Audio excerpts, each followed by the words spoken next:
les inhibitions sont part dessus. On a parlé un peu tout à l'heure, si on retourne dans l'histoire. Le fait que l'humain s'habille, par exemple, ça commence par un cache-sexe et puis ça va jusque... Bon, il n'y a pas de limite à l'habillement. Okay, ceux qui s'habillent, il y en a... Dans les pays sous-développés, ouais, c'est ça. Pourquoi le vêtement sert, là? C'est parce que, si on peut faire le lien, où c'est froid, les gens, habituellement, c'est une société plus intelligente. Il y a une nuance, c'est que le fait que les gens s'habillent n'est pas lié à l'inhibition. C'est que le fait que les gens se déshabillent plus, oui. Ça, c'est lié au phénomène de l'inhibition. Alors, les enfants qui sur une île déserte sont nés, ont toujours été nus, il n'y a pas de vêtements pour se vêtir, il faut qu'ils les fabriquent. Et puis, c'est un question climat... de pratique. Non, mais c'est un climat où ils n'ont pas besoin de s'habiller. Ils vont s'habiller à cause que c'est pratique d'être vêtus. Mais ils ne s'habilleront pas à outrance, en tout cas. Non, mais le problème qu'il y a, c'est qu'ils vont se déshabiller facilement. OK. Bon, prends des personnes, tu vas dans la jungle amazonienne, puis tu rencontres des indigènes, c'est évident qu'aller chasser dans la jungle à poil, tu reviens avec des morceaux en moins. Bon. Faire une course après un guépard avec un arc ou une catapulte ou une sarbacane dans la jungle, tu vas voir que les morceaux sont encombrants. Alors, nécessairement, ils vont se vêtir. Quand ils vont se baigner sur le bord des rios du coin, puis qu'ils se baignent comme s'ils se baigneraient comme les Occidentaux, enfin les personnes dites civilisées, toujours habillées, avec du linge, le voter après pour faire sécher. Alors là, nécessairement, on parle d'inhibition. OK. Comme la femme qui se cache les seins dans la jungle, puis lorsqu'elle veut allaiter son bébé, bien là, elle se découvre les seins, puis elle l'allaite.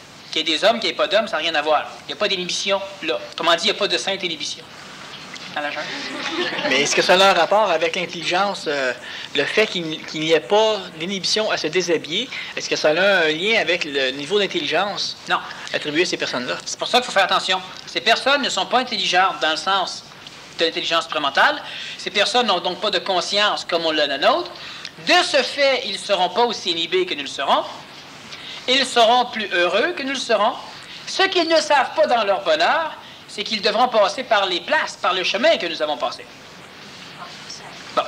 Nous sommes rendus dans un point tournant de l'évolution de la conscience et nous allons commencer à revivre des processus par la fusion, donc la descente réelle de l'énergie sous le contexte planétaire, après la jonction des deux énergies, ce que l'homme, la femme et l'enfant font présentement en contact avec le plan supramental. Et là, nous allons commencer à retourner vers ce que ésotériquement on appelle le centre source. Nous allons, ceux qui commencent la fusion, vont commencer le processus de réintégration vers des phénomènes du début. Bon, à un moment donné, on pourra revenir sur ce cheminement-là. Pas aujourd'hui, parce que je préfère qu'on continue à travailler ou à parler du phénomène éliminatif.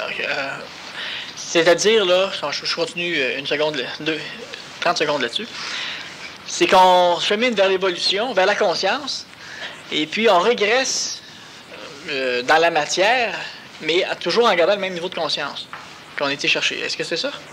13 secondes, oui. OK. Bon, la différence, quand on parle d'intelligence, comparativement avec le mental, c'est que l'intelligence est bouddhique dans l'application. C'est que le mental... Bon. Lorsque l'intelligence touche le mental de l'homme, lorsque l'intelligence touche l'intellect de l'homme, il engendre le mental. Lorsque l'intelligence est capable de traverser le mental, de traverser le phénomène astral, de traverser le phénomène vital, de traverser le phénomène matériel, cela engendre le phénomène bouddhique. Voilà. Mais c'est pas la même intelligence qu'une action intelligente faite par l'humain. Oui, une action intelligente faite par l'humain, si elle est réellement intelligente, si elle est intelligente, même dans la conscience de celui qui applique l'action, c'est qu'il est transparent jusqu'à un certain point. Donc, il laisse passer l'intelligence, l'énergie supramentale jusqu'à un certain point. L'intelligence pure, c'est une question de transparence. Mais dans l'expression, oui. Mais je comprends pas. Ça, pareil. Ouais. Mais je comprends pas l'application de l'intelligence qui passe par ces différents, tous les niveaux là, mental. Parlons du plan bouddhique. Le plan bouddhique, c'est comme l'intelligence supramentale, c'est comme beaucoup de choses. L'intelligence supramentale, ce n'est absolument rien s'il n'y a pas d'homme ou de femme pour la recevoir. Bon. Lorsque le phénomène bouddhique apparaît, le phénomène bouddhique, c'est une interrelation entre l'intelligence supramentale et un autre phénomène énergétique qu'on appelle le plan bouddhique, qui est un peu une forme d'amour. Mais il faut faire attention encore, c'est que chaque fois que l'être humain vit de l'amour, il vit de la possession. Alors, un amour gratuit, c'est l'intelligence, c'est le phénomène bouddhique, un amour gratuit. L'amour gratuit exprimé dans le contexte humain est beaucoup plus exprimé par l'amitié que par l'amour. Donc, deux amis ne se manipuleront pas les uns les autres. Si, par contre, un homme et une femme qui vivent ensemble, enfin ceux qui sont en amour ensemble, se manipulent régulièrement. Alors, le parent qui aime ses enfants les manipulera de A à Z. L'enfant qui aime ses parents les manipulera aussi. Et tant que le parent n'est pas ami de l'enfant, il y aura toujours un problème parce qu'ils sont en amour. Bon, c'est pas toujours un amour sexuel, mais on parle d'amour. C'est une possession dans l'amitié. Le plan bouddhique, c'est de l'amour gratuit, c'est-à-dire que ça ne nécessite pas, ça provient, nécessairement, le plan bouddhique est déjà très collé à la mécanique intentionnelle, qui est le plan juste en haut, et le dernier plan du phénomène créationnel. Le plan bouddhique ne nécessite pas de cause pour appliquer une intervention quelque part. Donc, le plan bouddhique, de par cette définition, est déjà lui-même intentionnel. Le phénomène de l'intentionnalité, c'est ce qui paramètre le reste de la création à l'intérieur, ce n'est pas ce qui la paramètre à l'extérieur. Et de toute façon, c'est extrêmement intéressant, mais ça ne me tente pas d'en parler. Voilà, bon. J'aimerais qu'on revienne sur les émissions. Bon, l'amour, souvent, dans une relation entre un homme et une femme, où il y a l'amour... Non, l'amour dans la relation entre des êtres humains. Ouais, mais, on ne peut pas sexualiser ou sexiser le phénomène de l'amour. Mais présentement, c'est ça. Non.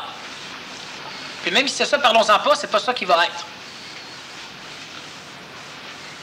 Bon, moi, je veux comprendre le phénomène de la possession dans l'amour traditionnel. Et au niveau de l'inhibition? Mais comment ça, la possession apparaît là-dedans? Bon. Étant donné que l'être humain est constitué d'ego, et que l'être humain vit de l'expérience par son ego, que l'être humain accumule de l'expérience par la vie, et que l'ego se constitue à même les mémoires expérientielles qui vont être cumulées dans l'ego, il vient un moment donné où ton ego est tout petit, parce que tu rencontres une femme, tu vis 20 ans avec elle, tu nourris de sa présence, tu nourrissant de sa présence, tu finis par créer un égrégore dans ton âme, l'égrégore grossit, s'amalgame à l'ego, donc une partie de ton ego est constituée maintenant par la présence de la femme. Parce qu'après 20 ans, tu auras tellement expérimenté la femme, ton ego a besoin pour continuer à vivre la partie de l'ego créée par l'expérience de la femme. Hein, c'est dans le livre de la naissance à la mort.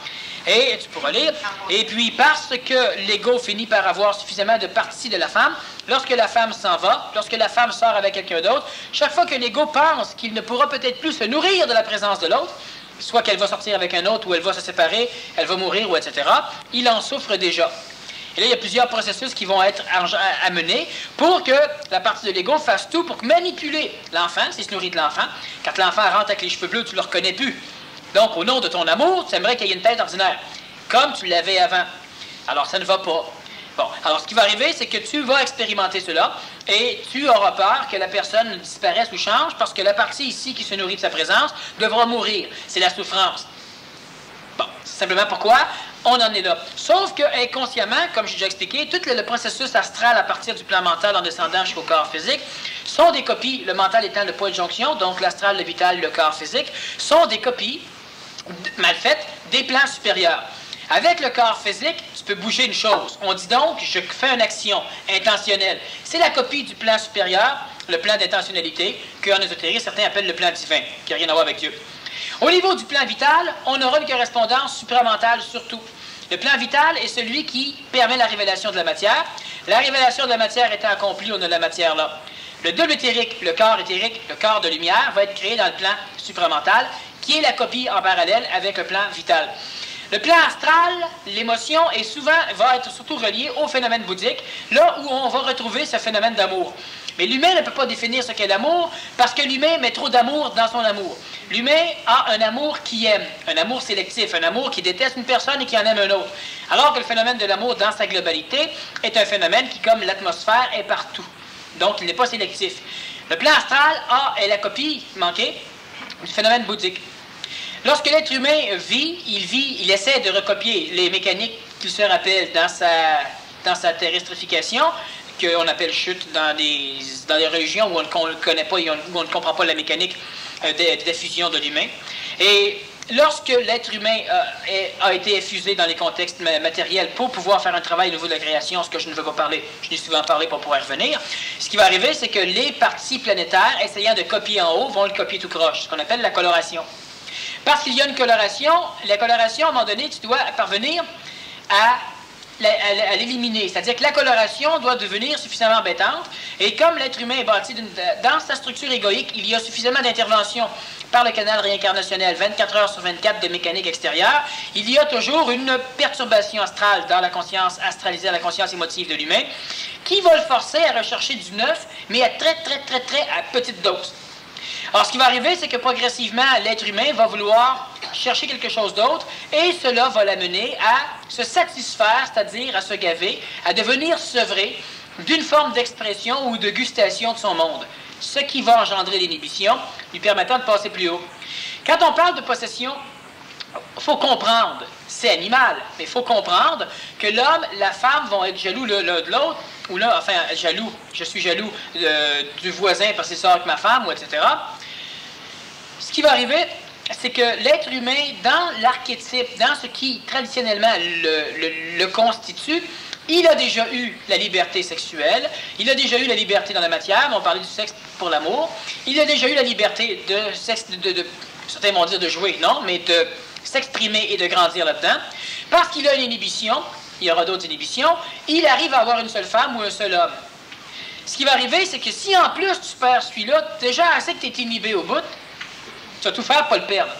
Parce qu'avec ta femme, tu as réussi à t'ouvrir, tu as réussi à devenir un peu plus transparent, bref, tu as réussi à retourner un peu dans tes inhibitions, à peine avec une femme, ce qui donne suffisamment d'énergie pour continuer ta progression ascensionnelle. S'il faut que tu perdes ta femme, il faudra que tu te ramasses avec des inhibitions totales. Il faudra que tu recommences avec une autre femme. Il faudra que tu recommences à s'ouvrir l'ouverture un petit peu des petites portes. Puis moi, ce que je t'offre, c'est la désinhibition ascensionnelle, ou les petits peu de souffrance que tu risquerais d'avoir si tu perds ta femme, ben c'est la même chose, mais en beaucoup plus gros, parce que ta désinhibition devra être totale. Bon. Mais c'est une autre raison qui est sous-jacente à la manipulation du fait que l'humain va devenir jaloux, en ce sens que, par exemple, si tu as des enfants, avec tes enfants, tu vivras plus de liberté. Cette liberté peut être stagnante, une liberté non ascensionnelle, puis elle peut ne pas te nuire dans ton ascension. Mais quand tes enfants deviennent adultes, bien là, c'est plus des enfants, c'est des adultes. Puis avec les adultes, tu as conservé l'archétype de l'inhibé, et là, vers l'adolescence, tu vas te détacher de tes enfants, eux vont se détacher de toi aussi. Parce qu'en tant qu'enfants, ils étaient peut-être relativement plus libres avec toi. À l'adolescence, ils commencent à réincarner des mémoires d'adultes, et les adultes sont inhibés en face d'adultes. Et là, le processus de la guerre, la souffrance encore interne, entre je m'inhibe, je m'inhibe pas, je m'inhibe, je m'inhibe pas, commence à jouer. Tout ça est un processus d'évolution convenable. L'enfant doit devenir inhibé de ses parents pour pouvoir sacrer son camp. Sauf que tu dirais, oui, mais c'est stupide, il pourrait aussi s'en aller sans avoir d'inhibition parentale. Entièrement d'accord. Mais si l'enfant n'a pas d'intelligence chez lui, et si les parents n'ont pas encore d'intelligence, ils sont intellectuels. L'intelligence sociale, ils sont intelligents. Mais ils n'ont pas d'intelligence instantanée, ils n'ont pas de contact réel avec de la lucidité, et nécessairement, ils vont découvrir qu'ils sont inhibés 5 ans après avoir commencé à s'inhiber. D'où le manque de conscience. C'est une expression du manque de conscience. Sinon, si l'enfant a une raison intelligente de faire un processus ascensionnel, donc d'évoluer, de s'améliorer dans la conscience, pas de devenir un bon technicien, d'avoir une conscience qui lui permette d'être un être humain qui n'a pas besoin d'être instruit à l'école à un moment donné, ni à l'école de la vie par la souffrance, par l'expérience, ben nécessairement, il ne deviendra pas inhibé de ses parents, même s'il comprendra qu'il devra à un moment donné s'en aller. Alors, on aura ce phénomène de l'amour, de la jalousie, de la manipulation, une grande partie en fonction des inhibitions qui sont extrêmement vieilles dans le passé au niveau des archétypes qui sont réincarnationnels. Est-ce que ça t'intéresse de savoir de quelle façon on va désinhiber? De quelle façon se désinhiber? Oui. Oui, ça m'intéresse. Ah, ok. C'est bon, hein? Parce que... En cas, c'est parce que ça les intéresse les autres, pas toi. C'était de poser des questions. Oui, ça m'intéresse, mais auparavant... Vous savez que ce qui intéresse la majorité des conscientisés, c'est toujours ce qui n'est pas applicable. Hein? Sérieusement. Parce que c'est toujours comme trop beau, trop, c'est pas assez énergétique, c'est pas assez ici, c'est pas assez ça, c'est pas assez ça. Alors, on peut vous faire des cours de médecine sur une appendicectomie pendant 20 ans, puis vous laissez mourir d'appendicite. Bon. À un moment donné, s'il faut passer à l'opération, ben là, c'est sûr que c'est pas pareil. Quand même, hein, c'est... Bon, mais comment...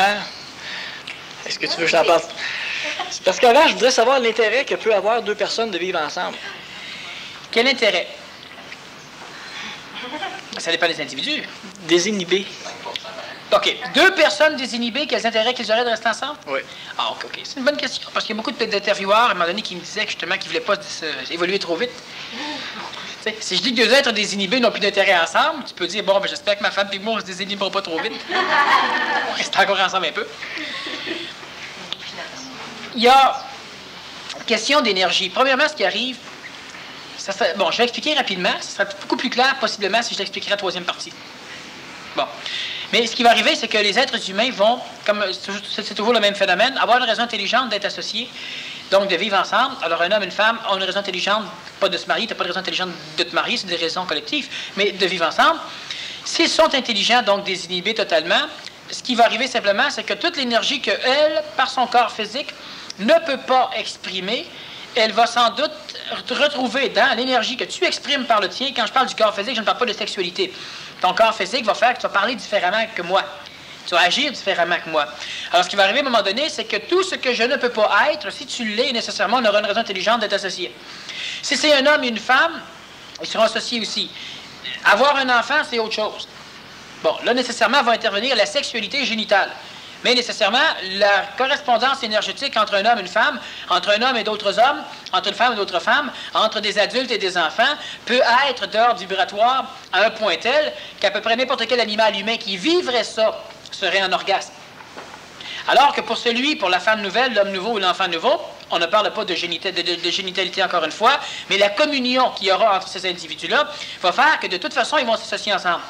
Parce que pour des choses qu'on ne peut pas dire encore dans le genre, alors je ne le dis pas, dans le genre parce qu'elle va s'associer à toi, parce qu'à un moment donné, elle se fusionnera à toi. Là, c'est pas grave. Mais parce qu'un jour, elle se fusionnera à elle. Là, c'est grave. Voilà. C'est pour ça qu'on ne dit pas, parce que souvent, les égos, ça peut pas être fort. Alors, on va parler du processus de désinhibition. Ouais. Hein? Et je vais barbouiller sur le tableau ici. Si vous ne voyez pas, ben ça va être déjà mieux. Ah ben là, c'est... Hein? Ceux qui ne savent pas ce qui se passe sur la cassette, je suis en train de retirer le micro. Voilà.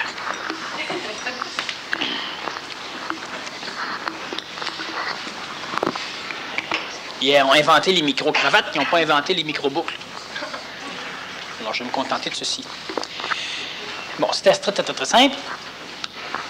La façon dont vous êtes tous constitués, c'est une façon qui est très particulière et qui, normalement, n'est pas saisie par les consciences humaines. Vous n'êtes pas dans un endroit spatial ou temporel, vous êtes dans plusieurs endroits spatio-temporels que l'on appelle des mondes parallèles. Votre corps vital n'habite pas votre conscience astrale. Votre corps physique n'habite pas votre corps mental. Le corps mental semble habiter le corps physique, ce qui est faux. Et tout ça va se réunir dans ce qu'on appelle la conscience. Mais la conscience, en fonction de la capacité qu'elle aura d'être consciente d'elle-même, donc être conscient que l'on est conscient, va faire en sorte qu'à travers ces mondes parallèles, il y a plusieurs mondes parallèles qui vont s'associer ensemble si votre conscience est archaïque. Ce que je veux dire, c'est qu'à un moment donné, on va limiter ça, on va parler du corps astral. Donc, du monde astral comme étant un monde. Parce que notre conscience limitée nous oblige à synthétiser. Et on pourra parler du monde mental comme un monde. Et peut-être aussi du monde supramental comme un monde. Alors que dans la réalité, il n'y a même pas de séparation astralo-mentalo-supramentale, comme il n'y en a pas non plus au niveau du physique, du vital, de l'astral. Mais c'est plaisant d'en parler. Si, comme dans la lumière blanche, il y a plusieurs couleurs, alors on peut dire qu'il y a des longueurs d'onde particulières. Mais entre deux couleurs, où est la séparation de longueur d'onde? Il n'y en a pas. À un moment donné, on voit bleu, à un moment donné, on voit violet, mais entre les deux, il y aura tout le dégradé jusque l'un et l'autre. Parce que nous décidons que violet, c'est ça, et que bleu, c'est ça, nous allons parler de dégradé entre les deux. Mais on aurait aussi bien pu dire, ça sera telle couleur, et ça sera telle couleur, et le dégradé sera entre les deux. C'est ce que nous avons fait. Nous l'avons fait dans le sens inverse, et nous avons nos couleurs. L'être humain vit donc dans des mondes parallèles. Et la problématique, je vais écrire seulement en haut, c'est plus évolutif.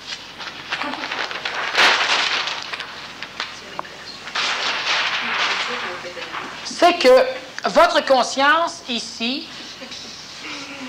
elle est, disons, pacifique dans l'astral. Mais vous avez aussi une présence dans un monde parallèle où il y a de la colère. Et vous avez aussi une présence dans un monde parallèle où il y a de la gêne. Et vous avez un paquet de présences dans différents mondes parallèles où il y aura du plaisir, il y aura d'autres choses. Chaque petite particule de ce que vous êtes, nécessairement, est dans un monde parallèle particulier. Et lorsque l'être humain est manipulé, lorsque l'on sait aussi qu'il y a plusieurs personnes qui parlent de notre conscience, qu'il y a plusieurs phénomènes de manipulation, ce sont différents phénomènes reliés à des mondes parallèles, des parties du monde astral qui ne sont que colère. Il y a des petites parties de ça qui vous touchent et qui vous ramassent, suite au processus de réincarnation qu'on a déjà vu dans le séminaire. Alors, ce qui arrive, c'est que tout ce qui vous constitue de A à Z, votre nez dans un monde parallèle, votre œil dans un autre, et au niveau psychologique, au niveau mental, comme au niveau supramental, dans des mondes parallèles séparés, tous ces petites bribes-là ici constituent ce que vous êtes, dépendamment de la quantité de présence de conscience dans un monde plutôt qu'un autre, vous aurez une différence de corps, une différence psychologique, une différence mentale, etc. Ce qui arrive dans l'évolution humaine, c'est que l'énergie passe par en bas. Passant par en bas, elle arrive dans ces mondes parallèles, et dans les mondes parallèles, elle va s'exprimer. Alors, on verra, comme on l'a vu, que la sexualité va être l'une des premières inhibitions qui va apparaître. Qu'est-ce qu'une inhibition? Lorsque les bâtons, on va dessiner des bâtons ici, dans le monde parallèle, sont gavés, l'un de ces bâtons ici commence à pivoter. Il est comme ceci, et il va pivoter sur 90 degrés. On explique planétairement. Il pivote sur 90 degrés, ce qui va nous l'amener comme ceci, en longueur par là-bas. Et on aura d'autres bâtons ici. L'énergie que l'on prend, qui frappe une forme d'inhibition ici, fait que notre énergie est totalement déviée. Cette déviation va engendrer ce que nous appelons l'inhibition réelle. Notre énergie ici s'est gavée. Celui-ci, prochainement, progressivement, va commencer à pivoter lui aussi. Et à un moment donné, toute énergie qui monte de l'homme dans la femme ne sera plus capable de s'exprimer convenablement dans des mondes inférieurs pour jaillir dans les mondes supérieurs. Le problème, c'est que dans les mondes supérieurs, que ce soit par exemple la spiritualité, c'est supérieur à la matière, à la matérialité, qui est supérieur à la vie sexuelle. Quand je parle de monde supérieur, c'est supérieur dans ce sens-là. En arrivant ici, si c'est les mémoires ou l'énergie qui ne s'est exprimée que dans le sexe, qui se ramasse dans la matière, le gars ou la fille, ils auront à un moment donné des orgasmes matériels. À un moment donné, si c'est ça qui se ramasse dans la spiritualité, bien, on aura l'esthétisme. On ne se contentera pas d'un crucifix de bois tout laid, on va en faire un en or. C'est l'énergie matérielle qui traverse dans le spirituel et qui, malgré l'inhibition, va quand même colorer pour diriger notre monde spirituel en fonction de ce qu'il était avant et de ce par quoi il passe. Alors, si on va au Vatican, il y a de la richesse là-bas. C'est sûr. Même si on vous dit d'être pauvre, puis les pauvres, puis de donner, etc., eux autres ne peuvent pas donner, qui ramassent. Les morceaux ayant pivoté, cela engendre l'inhibition. L'inhibition va nous limiter. Alors, dans la libération sexuelle que la société a connue, on redessine encore les petits bâtons ici, celui qui était comme ça, à un moment donné, l'humain est parvenu, parce qu'il a monté suffisamment haut, il a eu quelques petits contacts avec de l'intelligence, de la conscience neuve, ça a été suffisant pour le galvaniser, pour pouvoir forcer l'un de ses bâtons à se replacer comme il était. Automatiquement, il y a libération sexuelle et liberté. Sauf que l'énergie qui devait monter ne passe pas de la même façon et surtout, comme le contact n'a pas été entretenu, l'individu a une libération qui est stagnante, qui n'est pas ascensionnelle. Où on doit travailler. Pour comprendre l'idée, si je prends un palier, un monde parallèle, je le dessine en bâton,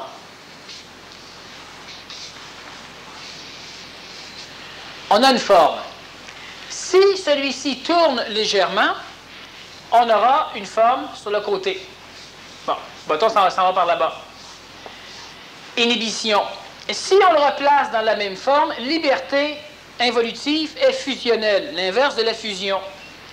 Ce que l'intelligence doit faire, donc ce que l'on doit faire lorsque l'on applique les choses que vous savez déjà, ça va être de prendre le bâton ici, de le tourner un tour par là, donc il sera maintenant comme ceci, et par la suite de le replacer. Cela veut dire recanaliser différemment tous les couloirs d'énergie qui antérieurement nous servaient. De ce fait, l'individu n'est plus inhibé, mais tout son processus accepte la descente du bas vers le haut, du haut vers le bas aussi. Il y aura un mélange entre les deux énergies, circulation dans les deux sens, et notre personne n'est plus inhibée, n'est pas effusée, elle passe par le processus de fusion et commence à rejoindre ce qu'on appelle aussi l'immortalité au niveau de la conscience. Il faut visualiser convenablement la mécanique. La désinhibition, les inhibitions au niveau des mondes parallèles, c'est que présentement, toute votre structure, toute la façon dont vous êtes constitué, existe dans plusieurs mondes. Existant dans plusieurs mondes, vous n'y avez pas accès. Si vous n'y avez pas accès, vous ne pouvez pas tout changer. Pour y avoir accès, vous devez expandre votre conscience. Expandre la conscience veut nécessairement dire être capable d'atteindre de nouveaux mondes. Atteignant de nouveaux mondes parallèles qui vous constituent, donc les conscientisants, vous aurez une vision neuve de vous. Une vision neuve qui, monde après monde, jour après jour, sera croissante, lente.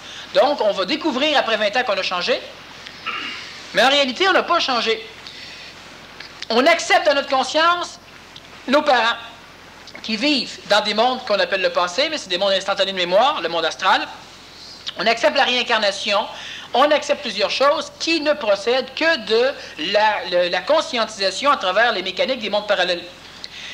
Dans ces mondes parallèles, il y a énormément de mondes parallèles qui sont mal placés. C'est-à-dire que votre énergie, lorsqu'elle traverse ce monde, elle est totalement déviée. Étant totalement déviée, elle engendrera ce que l'Église appelle le péché. C'est-à-dire qu'elle engendrera une expression très problématique du point de vue écologique, donc du point de vue de l'intelligence, à travers votre vie. Cela va faire en sorte qu'à un moment donné, quand un monde parallèle ou quand un bloc de monde parallèle s'exprime dans une partie de votre conscience, vous allez commettre un vol. Après le vol, vous allez avoir honte. La conscience chemine régulièrement dans différents mondes, et là, on pourra dire, c'est que tu es manipulé par différentes choses. Ou encore que l'ego tourne. Bon, c'est la même chose. Sauf que ce que l'on doit comprendre, c'est que lorsque l'individu commence à appliquer des mécaniques d'intelligence, non pas lorsque nous commençons à copier celui qui applique des mécaniques d'intelligence. Lorsque nous comprenons, lorsque nous intelligençons suffisamment la mécanique, lorsque nous sommes capables de faire vibrer l'intelligence de la mécanique chez soi, la mécanique nous appartient. Maintenant, si nous l'appliquons parce que c'est intelligent de l'appliquer, pas parce que nous voulons arriver à ceci ou arriver à cela, qui relève du processus de l'évolution méritoire astrale. Si c'est intelligent et nous commençons à l'appliquer, nécessairement ce qui va arriver, c'est que l'intelligence va commencer à retravailler différents paliers des mondes parallèles qui ne sont pas convenablement placés chez vous, dans le bon axe. Et c'est exactement comme si vous prenez des lentilles de verre. Si vous en placez certaines debout, la lumière qui rentre dedans est réfléchie. Elle est diffractée, il y aura une perturbation. S'il y en a énormément de coloration de ce genre, rendu dans votre conscience ou rendu même dans l'expression de votre vie, ce qui va sortir sera une lumière qui sera extrêmement défaite. Et c'est pourquoi on parle d'un corps opaque. Il ne laisse pas passer l'intelligence. Mais la lumière traverse, qui arrive en bas, ce n'est plus de la lumière blanche. Donc, on dit, si tu dis que la lumière, c'est nécessairement blanc, on va dire, tu laisses passer le bleu, mais tu ne laisses pas passer la lumière. L'intelligence, elle va replacer tous les mécaniques dans les différents mondes parallèles dans lesquels vous êtes projetés pour toutes les orchestrer de façon à ce que le faisceau d'intelligence, on peut encore parler de lumière, vous traverse complètement et, rendu de l'autre côté, ne soit qu'amélioré par votre présence, mais non plus démoli par la présence, coloré négativement par votre présence. Et c'est là on parle de transparence. On parle donc de diaphane, mais encore mieux, c'est une vraie transparence. L'alchimiste, lorsqu'il parle de prendre le charbon puis d'en faire du diamant, ben c'est ça, le charbon, c'est du carbone pur. Les cristaux sont placés d'une certaine façon que la lumière est totalement absorbée par. Dans le diamant, c'est du carbone pur. Les cristaux sont alignés d'une autre façon qui laisse passer la lumière. C'est pourquoi ils ont aimé ce genre de parallèle planétaire. Alors, la désinhibition, c'est nécessairement un terme plus planétaire pour parler de la fusion. Alors, si l'individu recherche le processus de fusion, il devra rechercher le processus de désinhibition.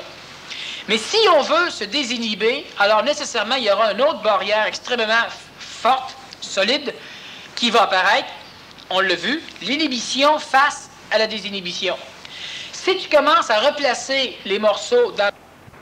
L'énergie va maintenant te descendre à l'intérieur, et si tu n'as pas suffisamment de puissance rayonnante du point de vue du mental ou du phénomène du contact supramental de l'ajusteur de pensée, autrement dit, si vous avez trop d'ego, si vous n'êtes pas assez anégoïque, alors il y a effectivement un grand danger de commencer le processus de fusion, le processus de désinhibition.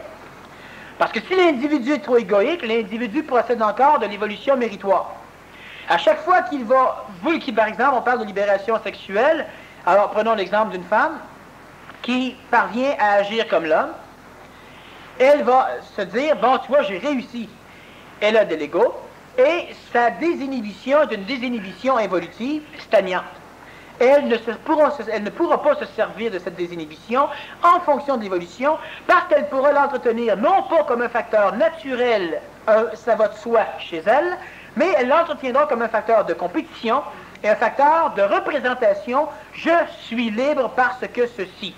Donc, il y a encore le facteur méritoire à l'intérieur, évolution piscéenne, évolution lunaire, évolution souffrante, évolution méritoire, alors que l'individu qui procède par l'intelligence, ça va être normal, naturel, ça va aller de soi que ça arrive comme ça. Où il y a la problématique, c'est que devons-nous faire pour entreprendre le processus de fusion, que devons-nous faire pour entreprendre le processus de désinhibition, sans se faire leurrer par le processus de libération. Bon, c'est la question que je devrais poser. Alors, concrètement, qu'est-ce qu'on doit faire pour commencer à se désinhiber? Pour commencer, il faut faire comme on fait là. Et pour se désinhiber? Ah bon, autre chose. La majorité des personnes devront comprendre énergétiquement ce qu'est la mécanique de désinhibition. Et cette mécanique de désinhibition ne peut et ne doit être enseignée directement par l'oral comme on le fait présentement. Autrement dit, c'est que si tu poses une question où il y a inhibition, je pourrais répondre de façon à t'aider à désinhiber, alors que la majorité des gens ne comprendront pas ce qui se passe, ne comprendront pas la question ou la réponse, alors que d'autres personnes vont le comprendre, mais vont apprendre la réponse, et cela va nuire un peu à leur désinhibition. Je reviens encore au premier processus qu'on a parlé au début de la conférence, c'est que l'être humain, de base, veut acquérir de la sagesse plutôt que de l'appliquer. Alors que la désinhibition, c'est la terrestrification de ton savoir. La désinhibition, c'est le laisser libre passage à l'intelligence supramentale, autrement que par la parole, la tête ou le savoir instantané au niveau de la conscience, mais par tous les véhicules, donc par tous les mondes parallèles qui te constituent.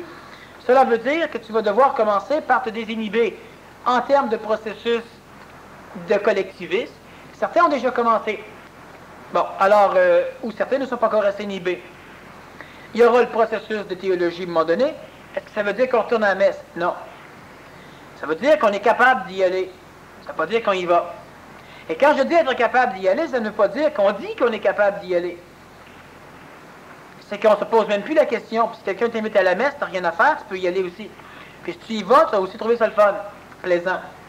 Ah, tu apprendras peut-être pas grand-chose. Mais tu ne pourras pas y aller et sortir de là frustré. Te contrôler tout le temps que tu es là. Il y a l'inhibition. Oui, mais si ça te plaît pas, tu n'as rien contre y aller, mais tu n'as aucune raison pour y aller. C'est ce que je te dis. Ça ne veut pas dire que tu vas y aller. Ça veut dire que tu peux y aller. Alors que la majorité des gens ne peuvent pas y aller. Et ils peuvent se dire, oui, mais c'est parce que je ne veux pas y aller. C'est comme les personnes souvent qui te disent, oui, mais moi j'aime fumer. Si je veux arrêter, j'arrêterai. Arrête. Je ne veux pas arrêter, je n'ai pas le goût d'arrêter, je veux continuer à fumer. Ça fait partie de l'illusion. Parce qu'ils ne peuvent pas arrêter de fumer. Il n'y a personne qui aime fumer. Qu'est-ce que tu aimes quand tu fumes? C'est que ça te satisfait, ça te calme, oui. Ça élimine tout le problème que quand tu fumes pas. Autrement dit, quand tu fumes, tu arrives à être exactement comme moi qui n'ai jamais fumé. Donc, ta cigarette, tu ne l'aimes pas. La cigarette, quand tu la prends, c'est exactement comme si quand tu obéis au maître, tu aimes ça obéir au maître, parce qu'il ne te fouette pas. Mais s'il n'y aurait pas de maître, tu n'aurais pas besoin d'y obéir, puis tu ne serais pas fouetté non plus. fait partie des mécaniques de l'illusion. C'est pourquoi l'être humain doit être suffisamment anégoïque pour commencer le processus de désinhibition. Premièrement, l'anégoïsation a engendré suffisamment d'énergie dans le monde éthérique pour lui créer un début de globe éthérique suffisamment puissant pour pouvoir lui permettre d'être en contact avec le plan supramental, assurer son individualisme de conscience. Deuxièmement, le fait qu'il s'est suffisamment anégoïsé va lui permettre de pouvoir commencer le processus de désinhibition sans que le processus devienne une autre façon d'être récupéré au mérite. C'est important de le comprendre. Ce que l'humain doit faire pour se désinhiber, première chose, évidemment, c'est de prendre totalement conscience de tous les facteurs d'inhibition. Bon, et quand je dis prendre conscience, c'est que l'humain ne doit pas mentalement en prendre conscience, l'humain doit, par l'intelligence, donc par l'observation instantanée, en prendre conscience. Où il y a des dangers dans la récupération, c'est qu'à un moment donné, une personne, disons, il y a une personne ici dans la salle qui se trouve extrêmement jolie, disons, je dis bien, et la personne, à part toi, là, la personne, elle comprend toute la conférence aujourd'hui, elle veut se désinhiber, alors elle va te voir, puis elle te dit, viens, on va aller désinhiber ensemble à soir. La personne, elle ne se désinhibe pas. La personne, elle se libère, puis les raisons qu'elle te donne pour se libérer sont des raisons évolutives, comme beaucoup ont fait, comme tu peux tuer au nom de Dieu, sont des raisons théologiques. Elle te donnera des raisons apparemment évolutives pour maintenant aller te chercher. Et là, toi, si tu dis non, il n'est pas question, là, elle peut te dire, voyons donc, tu devrais te désinhiber. Égal, tu devrais te libérer. Et je dis bien, la désinhibition n'est pas une libération dans le sens traditionnel animal humain. Elle va te rendre libre par naturel. Elle ne te rendra pas libre par obligation, par mode, par vecteur social, et tu ne seras pas obligé d'entretenir ta liberté, tu seras par la suite inatteignable, intouchable, incolorable. Tu seras fusionné. Et c'est dans ce sens-là que tu parles de méritoire. Si par exemple, moi j'ai une inhibition à te donner la main, à serrer la main à quelqu'un, là je veux vérifier, ça va être ça, je veux vérifier, je n'ai pas à le vérifier, il faut que je le sache que ça ne me fait rien. Oui, sauf que c'est un autre exemple du processus de désinhibition. Tu as une inhibition à serrer la main à quelqu'un. Plusieurs inhibitions peuvent se mêler. Serrer la main à quelqu'un avec qui tu ne vibres pas, ça ne te tente pas parce que tu considères astralement qu'il ne fait pas partie de la même race que toi. Ça peut être une... Oui, c'est ça. On donne des raisons. Ouais. Maintenant, me serrer la main à moi, tu ne veux pas parce que tu ne sais pas comment ça va être reçu. Donc, tu veux, mais tu ne veux pas procéder comme les animaux humains le font, pour ne pas que moi je considère que tu as un besoin de serrer la main, alors que c'est pas ça que tu vis. C'est une relation de communication, et c'est là que tout le processus du paquet d'inhibition commence à devenir souffrant. Alors là, tu dis, j'aimerais me rapprocher, mais si je me rapproche, ça va être mal interprété. Si je me rapproche pas, ça va être mal interprété. J'aimerais le faire, je ne sais pas comment. Si je prends un chemin traditionnel, nécessairement, bon, je peux me faire ramasser. Et là, il y a toute une panoplie de phénomènes qui fait que l'individu ne sait plus. Le parent qui veut se rapprocher de son adolescent ou encore du jeune adulte, est-ce que l'adolescent va penser que le parent veut l'acheter? Mais c'est vrai que tu peux te rapprocher de ton jeune pour l'acheter. C'est vrai que tu peux vouloir me serrer la main pour m'acheter. Ça, c'est suffisant pour t'inhiber. Mais vous avez une conscience. Et vous savez très bien, lorsque c'est instantanément, vous venez pour faire un geste, que c'est pas ça. Mais l'inhibition va immédiatement vous ramener tout ce que vous n'êtes pas, les mondes parallèles qui sont inhibés, et là, vous allez dire oui, mais là, vous allez commencer à rationaliser mentalement et comme de temps en temps, certaines personnes le font dans des réunions, oui, mais tu sais, dire ça, là, c'est dangereux. C'est pas dangereux pour vous autres. Et là, c'est dangereux pour les mondes parallèles dans lesquels tu veux vivre ton danger.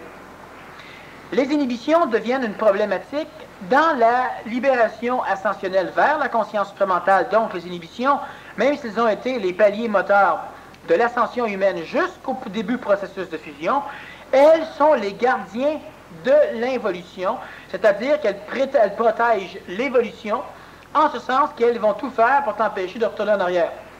Et comme ce sont des mécaniques puissamment installées dans la conscience humaine, il ne faut pas s'attendre que du jour au lendemain, vous puissiez commencer le processus de désinhibition ou encore vous désinhiber.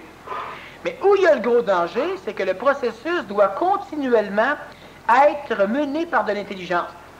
Tu es inhibé, disons, physiquement.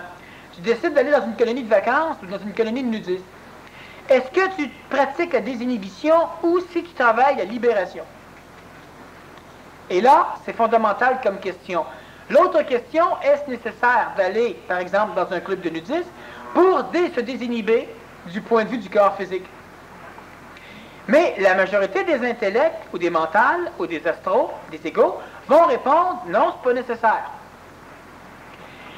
Alors que ce qu'ils font, c'est que c'est exactement comme la personne qui passe sa vie habillée et qui toujours prétendra qu'il n'y a pas de problème. Mais elle aura toujours des raisons intelligentes à t'amener. Alors, si elle sort de la douche avec une robe de chambre, c'est pour pas attraper la grippe. Bon.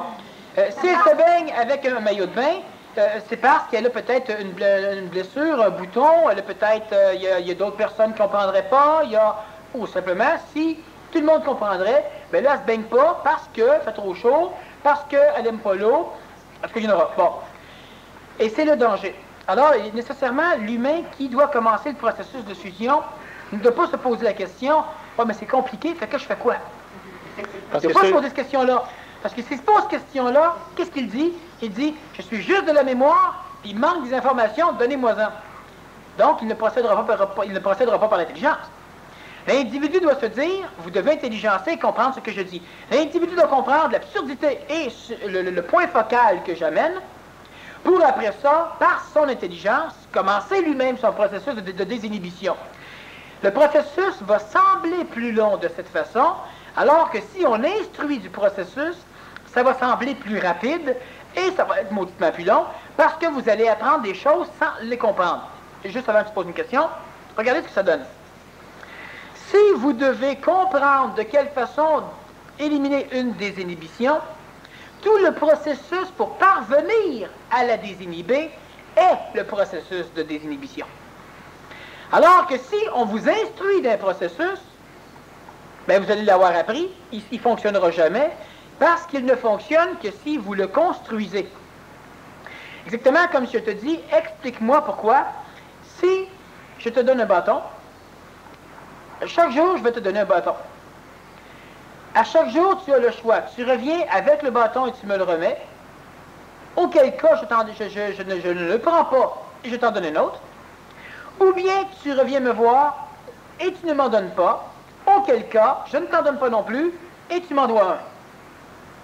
Cela veut dire que si pendant 30 jours, tu viens me voir en me ramenant un bâton, je t'en donnerai toujours un autre. Après 30 jours, tu auras 30 bâtons dans ta chambre. Si le lendemain, tu viens sans bâton, tu m'en dois un. Il faut t'aller en chercher un, tu en auras 29. Pendant 29 jours, tu fais cela, il te reste 5 bâtons dans ta chambre. Mais tu n'as rien compris. C'est un cas 1 zen, dans la pratique, où le disciple doit comprendre quelque chose pour mettre fin à la sempiternelle roue du fait que, parce que la journée que tu n'en as plus dans ta chambre, tu ne peux plus m'en donner, tu m'en dois. Tu as commencé à le travailler dans le champ, m'en faire un chaque jour. Bon. Alors, ce qui va arriver, c'est que, l'individu doit comprendre. Si je t'explique de quelle façon t'en sortir, le Coran, autant ne jamais te le donner. Si tu travailles pour le régler, on s'en fout de la façon dont il est réglé. On s'en fout de la clé pour l'arrêter. C'est pas ça qu'on veut. On veut pas que tu m'amènes la réponse. On veut que tu développes le cheminement nécessaire pour trouver la réponse. Et la réponse, on s'en fout. Quand tu arrives avec le bâton, mais que tu as sculpté dessus, c'est le même bâton, mais ce n'est pas le même bâton. Tu vas mettre fin à la roue. Je te donne de l'enseignement, tu me la remets, telle qu'elle, je t'en redonne d'autres. Je te donne de l'enseignement, tu ne partages pas, tu reviens que rien, tu m'en dois. Je te donne de l'enseignement, tu reviens en ayant amélioré l'enseignement, tu n'es plus un disciple, je ne suis plus un maître, on est deux amis. C'est le Coran. Mais si je te l'explique, c'est bien simple, je comprends tout. Tu n'as rien compris. C'est-à-dire que tu es un élève qui apprend, mais jamais tu ne seras un élève qui va construire. Tu répareras les moteurs, mais tu n'en inventeras jamais d'autres. Le processus de désinhibition est similaire. L'individu, vous devez comprendre la saveur de ce que j'ai expliqué pour être par la suite capable de vous placer sur un pivot où là, ça devient intelligent de cesser d'être pogné. Et avec ce que j'ai expliqué, vous avez suffisamment d'informations pour comprendre la mécanique du pognage, l'intelligence. Avec cela, on est de plus en plus capable de comprendre même la mécanique de la descente de l'intelligence. Parce que la lumière descend et qu'elle frappe des canaux qui sont croches, ces canaux croches, qu'est-ce qu'ils font? Ils créent de la souffrance. Les canaux croches sont associés à l'évolution planétaire, l'énergie qui monte, l'animal. Les canaux croches, à un moment donné, pivotent bizarrement et créent une inhibition. L'énergie qui traverse par là ne peut pas revenir. Donc, tu pourras parler de l'affection que tu devrais communiquer sans jamais être capable de l'appliquer. L'énergie pourra traverser, elle ne pourra pas revenir dans l'application matérielle. À un moment donné, ce que tu devras faire, c'est replacer le canal de façon que l'énergie puisse recommencer à circuler. Tu seras capable de l'appliquer, mais de le rebouger de façon à ce qu'il ne soit plus une problématique négative d'involution, le placer de façon à ce qu'il devienne un processus d'évolution. C'est, si on fait un parallèle, exactement comme si lorsque vous vous êtes effusé, vous avez engendré un paquet de petits cristaux, qui sont des mondes parallèles, des canaux, et tout cela a été lancé dans la création, et cela, c'est vous. En ayant été lancés, plusieurs se sont heurtés, c'est un parallèle que je fais, et il y en a plusieurs qui sont maintenant mal enlignés. Étant mal enlignés, ils engendrent l'inconscience. L'intelligence ne passe pas. Étant mal enlignés, ils peuvent réfléchir de la lumière qui provient d'en bas, qui est simplement le processus même d'évolution de l'énergie vitale, qui est la prémisse même de la supraénergie, et progressivement ça revient, et ça, c'est expérientiel. Étant expérientiel, ça va accepter les petits cristaux placés croches comme étant des lois de Dieu, comme étant des lois naturelles, comme étant des lois des affaires, bon, etc. On va accepter par l'expérience une maladie comme faisant partie de notre évolution, une pathologie comme faisant partie de l'évolution de la société. Mais à un moment donné, parce qu'il y aura des inhibitions, il y aura des facteurs, des vecteurs où on ne pourra pas revenir en arrière avec l'énergie, on va grimper jusqu'au moment donné où on va arriver dans un endroit où les cristaux sont à peu près tous bien alignés. Début de conscience supramentale. Mais en bas, c'est problématique. Ça s'est habitué. En haut, ça ne s'est jamais habitué, ça n'est pas mémoriel. Chaque fois que le cristaux n'est pas correct, on a un ajusteur. On a un ajusteur, on a un ajusteur, à un moment donné, il se plante. En bas, étant expérientiel, mémoriel, ça devient un phénomène qui refuse le changement. On le sait, la psychologie refuse le neuf. Cristallisé dans la mauvaise position, ça ne passe plus. Quand tu parviens par les inhibitions à traverser jusqu'en haut, la lumière commence, l'intelligence, la conscience, l'esprit commence à descendre, et là va recommencer le processus de désinhibition. Il y aura toujours le phénomène de la souffrance, parce que là, on va commencer à jouer dans les mémoires. En même temps, il y a toujours la consistance intelligente que tu as donnée à l'inhibition. Oui, mais la sexualité à outrance, c'est dangereux. Perdre de l'énergie vitale, etc. C'est vrai que c'est dangereux dans ce sens-là. Mais là, ce qui arrive, c'est que quand l'intelligence vient te dire il y a tellement d'énergie que tu ne peux plus en perdre du tout, l'individu, et comme je le dis souvent, l'intelligence n'étant pas hormonale, quand tu as contact avec l'intelligence, ton cœur n'accélère pas. Quand tu as contact avec l'émotivité, le cœur accélère, et là, on dit c'est plus tangible. D'où le problème. Alors, l'intelligence descend, et progressivement, elle va travailler dans ta conscience des mécaniques pour contrebalancer les cristaux mal placés, les retourner, les enligner. Donc, tout ton canal devient de plus en plus transparent. Et on revient encore, je vais revenir souvent, de toute façon en conférence, sur ce danger, cette nécessité aussi, qu'il y aura l'inhibition face à la désinhibition. Et là, automatiquement, lui-même a posé la question que tu as posée, comment commencer le processus de désinhibition? Pourquoi il pose la question? Parce qu'il est inhibé en face de la désinhibition. Autrement dit, vous ne savez pas cérébralement quoi faire. Alors qu'en réalité, vous le savez. Mais inhibé comme vous l'êtes, vous ne pouvez le faire. Alors, vous cherchez une clé pour le faire. Quand tu viens prenons l'exemple encore, tu viens pour serrer la main à quelqu'un qui est en harmonie avec toi, c'est une communication. Tu ne veux pas, tu ne sais pas, tu veux, tu sais, tu ci, tu ça. Donnez-moi un moyen, fais-le. Mais là, il va falloir qu'on comprenne certaines choses. Je pense que c'est aussi, quand on entreprend une démarche évolutive de façon mentale, on est contre le fait de se faire têter, à moins qu'on soit en accord avec ça. Alors, si je viens pour aller têter quelqu'un, ça va être à la condition, je dois que ce soit une relation honnête, à la condition que cette personne-là sache que je vais la téter et qu'elle l'accepte. Et donner la main, c'est une forme de tétage. Et après ça, ça s'arrête où? Mais premièrement, c'est ça, là, rien que donner la main, c'est une forme de tétage. Mais c'est une forme de tétage, même comme tu veux, même pas le penser. Ouais, je peux pas. Quand tu donnes la main à quelqu'un à ta façon, hein, pas à la façon de tout le monde, à ta façon, tu prends un peu de son énergie, mais, donc tu t'aides, mais en même temps, tu espères, et c'est là que l'inhibition va entrer en ligne de compte, tu espères pouvoir t'incarner un peu chez lui, par ta main. Alors, quand tu tends la main à quelqu'un, toi, puis tu serres la main, tu te projettes dans son corps, et tu espères boire un peu. Parce que tu t'aides bien plus. Ben, Tu veux même ramasser tout le corps de l'autre. Ben, c'est ça le tétage. Oui, mais quand toi tu serres la main à quelqu'un, c'est ce qui va se passer. Et c'est pourquoi tu ne serreras pas la main à ceux qui, astralement, tu considéreras comme étant inférieurs, parce que non seulement tu veux rien faire de leur énergie, mais en plus, parce que la façon dont tu es rendu à serrer la main, tu te projettes dans l'autre, tu veux vraiment pas tu veux pas vivre dans son corps, dans ta conscience. OK, ouais. Donc, de ce fait, si tu me serres la main, tu essaies de t'immiscer chez moi. En même temps, au cas où tu ne réussirais pas, tu essaies de m'immiscer chez toi. Ouais, ben c'est les deux en même temps. Est-ce que c'est correct ou non? C'est une bonne question, hein? Oui, on peut faire ça sans avoir aucune intention. Tu peux donner la main à quelqu'un sans avoir de téter et sans téter. Si on le teste, c'est pas bon. Tu répètes sa question. Est-ce qu'on peut donner La répète-la. OK. Est-ce qu'on peut donner la main à quelqu'un sans avoir l'intention de téter? Puis, disons qu'on... De toute façon, si on se sent dans la même énergie, on n'a pas de problème là-dessus. Bon, il y a quelqu'un qui dit que est-ce qu'on peut donner la main à quelqu'un sans avoir l'intention de le téter? Absolument, on le têtera pareil. Bon. Sauf que la personne qui n'a pas l'intention de le téter est une personne qui donne la main uniquement par collectivisme. Mais c'est parce qu'à ce moment-là, moi je me dis, à quoi ça sert? C'est un geste inutile. Exact. Pourquoi tout est inhibé dans serrer la main? C'est que celui qui donne la main sans intention est collectif. Oui, Comme tu dois être inhibé du collectivisme pour devenir individualiste, toute forme de démarcation collective, tu vas les rejeter par inhibition.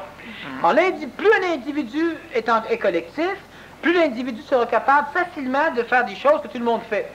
Alors, on prend l'exemple de personne qui pose la question. Elle est capable de serrer la main, et à un moment donné, elle peut aller rencontrer des gens, ça peut être sa famille, ça peut être d'autres personnes, et là, tout le monde veut s'embrasser, et là, elle va commencer à se sentir mal dans l'embrassade. Et là, elle commence à vivre une inhibition vers l'individualisme, mais ça, si elle le vit, elle comprendra pour l'embrassade. Si elle n'est pas encore rendue à l'inhibition du point de vue de la poignée de main, là, elle ne comprendra pas pourquoi. Mais quand elle va commencer à même plus vouloir serrer la main, comme l'embrassade, elle va saisir l'idée. Et encore une fois, on n'est pas là pour se dire, bon, ben là, tu peux plus serrer la main, c'est idiot. Oh, elle la serre encore, ben là, c'est idiote. Tu sais, c'est toujours un ou l'autre. Non, il faut comprendre le processus d'évolution. Mais il est absolument évident que d'ailleurs, dans le collectif, on se serre la main. Pourquoi? Pour qu'on reste extrêmement homogène. On va s'embrasser, même chose. Hein? Aspire de l'énergie, c'est pas une face. Alors, on s'embrasse, encore une fois, pour pouvoir posséder autrui, se connaître. On dit être libre de là-dedans. Qu'est-ce que ça veut dire, être libre là-dedans? C'est qu'on essaie de créer faussement l'illusion de la transparence. Alors, c'est sûr que si on se rencontre ici, puis on s'embrasse tous, donc on s'aime tous, donc on n'a pas de cachette ni de secret les uns pour les autres, alors que ceux-là en ont plein, ceux qui vivent comme ça, mais on essaie de jouer le jeu. Alors là, ça fait partie de la libération des mœurs, et non pas de l'ascension des mœurs. Alors qu'à un moment donné, ceux qui sont réellement rendus au processus de fusion vont faire certaines choses qui seront interprétées par les animaux humains comme étant la même affaire, et vont faire d'autres choses qui ne seront jamais comprises par l'animal humain. Puis à un moment donné, l'animal humain voudra plagier cela. Parce que c'est sûr que si tu parais très, très, très heureux, puis que tu couches dans ta chambre à part, puis ta femme couche dans une autre chambre, dans le début, on ne comprend pas le principe, puis à un moment donné, on copiera le principe. Ouais. Dans l'espoir d'avoir ce que tu as. Alors que toi, c'est pas parce que tu fais ça que tu es ce que tu es, c'est parce que tu es ce que tu es que tu fais ça. D'où l'importance de faire attention aux symptômes de l'évolution. La poignée de main, tu commences déjà le processus, tu veux commencer le processus de fusion avec ceux avec lesquels tu es en harmonie. Sauf que tu as une inhibition de contact. Comment ça va être perçu? comment je vais le percevoir, comment je vais le vivre, comment ceci, comment cela, et toujours la même chose de la part de briser le fragile cristal qu'est l'autre, dans ce processus évolutif. Je serre la main à quelqu'un, et il n'aurait jamais ne pensait que j'étais si beau. Donc, désillusion totale des dieux. Moi, j'étais parfait, puis là, c'est comme si je m'effritais au complet. Il y en est rendu, il y en a un que là. Bon. Alors, automatiquement, si je suis inhibé, si j'ai de la difficulté à rencontrer des êtres humains avec lesquels je peux me plaire, à parler, à évoluer comme la majorité, ou vous devriez pouvoir le faire ensemble, alors je ne lui serrerai pas la main parce que j'aurais peur de perdre quelqu'un qui n'est pas assez pur, mais qui est suffisamment pur pour au moins me donner l'illusion qu'il est pur. Si je lui serre la main, puis que lui considère que c'est une marque d'involution de ma part, puis qu'après, ils ne veulent plus me parler, ou qu'ils se met à s'identifier dans mon dos, ou qu'ils veulent me thérapiser à un moment donné, dès là, j'aurais perdu l'individu avec qui je pouvais communiquer. Et cette peur, on parle de l'inhibition, c'est que j'aurais peur dans ma désinhibition, et j'aurais raison de faire attention, pas d'avoir peur, que par ma désinhibition, je le libère, lui. Alors, en me désinhibant devant une femme, je peux la libérer. Elle devient libre, donc stagnante évolutivement, et j'ai détruit le cristal, j'ai détruit la porcelaine qui est en croissance. Je comprends pas ce bout-là. D'accord. On prend ta femme comme exemple. Tu comprends.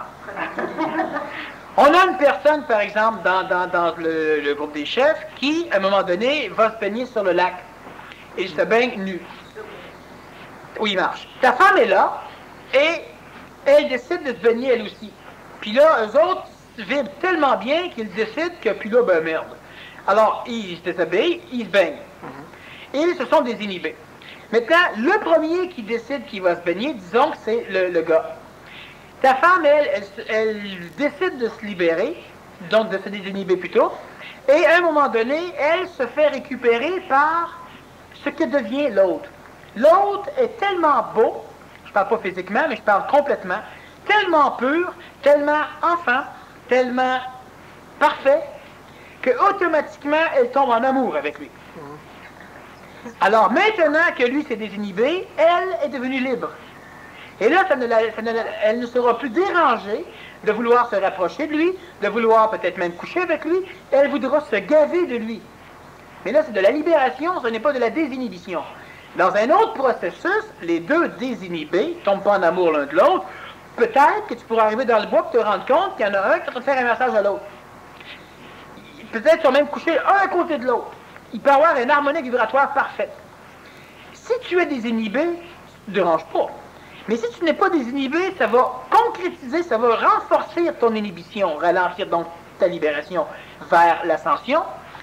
Et ce processus, dans l'inhibition, va faire en sorte que si ta femme te connaît, lorsque le bonhomme va approcher du lac et il va décider que là, il y en a marre, puis naturellement, il se déshabille, elle qui en a marre et qui veut se désinhiber va immédiatement être inhibée par toi. Elle va se dire, oui, mais s'il arrive. Alors, elle ne pourra pas se désinhiber, projetant son inhibition sur ton inhibition. C'est pourquoi, quand on parle de processus de désinhibition, quand je disais tout à l'heure de faire légèrement attention, pas d'avoir peur, moi je ne dois pas avoir peur que lui, à un moment donné, ajuste mal ce que je fais et vive des illusions des dieux, prétextant que je fais exactement comme les autres font. Bref, je ne suis pas à la hauteur de ce qu'il s'attendait.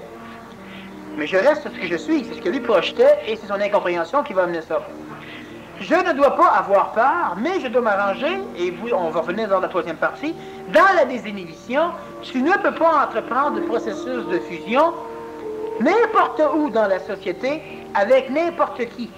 Parce que tu vas voir que ce processus, même s'il semble être un retour aux sources, il est un avancement vers l'avenir, vers aussi la hauteur de l'intelligence, et c'est extrêmement douloureux, pénible, difficilement supportable par celui qui est inhibé et qui n'est pas prêt au processus de désinhibition. Lui va augmenter sa crise inhibitrice ou va commencer le processus de libération.